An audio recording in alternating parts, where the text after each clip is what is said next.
नमस्ते दोस्तों, आज की वीडियो में हम बात करने वाले हैं कि अगर किसी व्यक्ति की दो पत्नियां हैं और एक पत्नी की मृत्यु हो जाती है तो मृत पत्नी की संपत्ति किसे मिलेगी और उसके लिए कानून में कहां पर प्रावधान दिए गए हैं।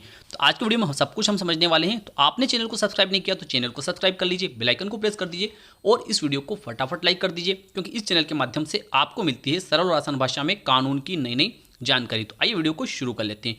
देखिए दोस्तों, यहाँ पर यह एक व्यक्ति है, ठीक है, और इसके नाम पर यह ज़मीन है, ठीक है। यह ज़मीन जो है यह 8 बीघा ज़मीन है। 8 बीघा ज़मीन का यह एक खेत है।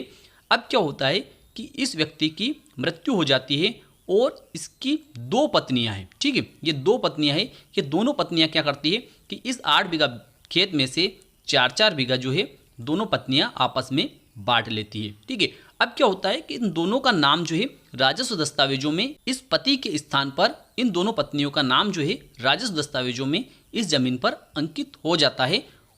तो ऐसी स्थिति में अगर इस पहली पत्नी की मृत्यु हो जाती है तो ऐसी स्थिति में इसकी जमीन किसे प्राप्त होगी, ठीक है। अब क्या होता है कि देखिए, अगर इस महिला ने अपने जीवन काल में अर्थात जैसे ही इस पति से इस पत्नी को यह 4 बीघा जमीन मिली और इस महिला ने इस 4 बीघा ज़मीन की अगर किसी व्यक्ति को वसीयत कर दी तो ऐसी स्थिति में इस महिला की मृत्यु के बाद में इसके हिस्से की जो 4 बीघा ज़मीन है वह जिस व्यक्ति को इस महिला ने वसीयत की है उस व्यक्ति को प्राप्त हो जाएगी।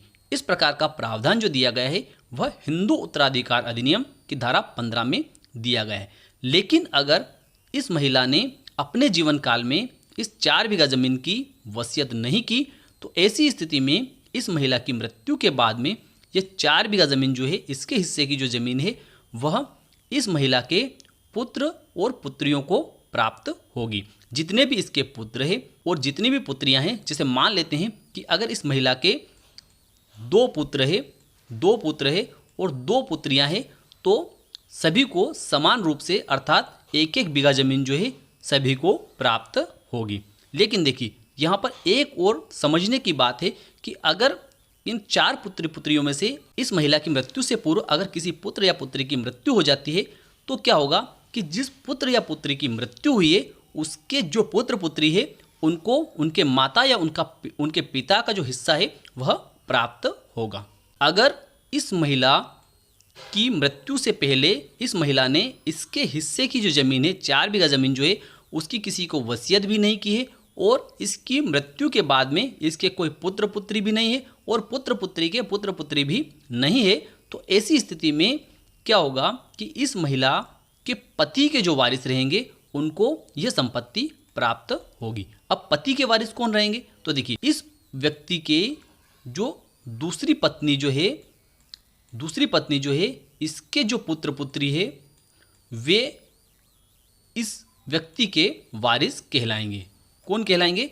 इस व्यक्ति के वारिस कहलाएंगे, अर्थात इस महिला के पति के वारिस कहलाएंगे और उन लोगों को यह 4 बीघा ज़मीन जो है वह प्राप्त होगी, ठीक है।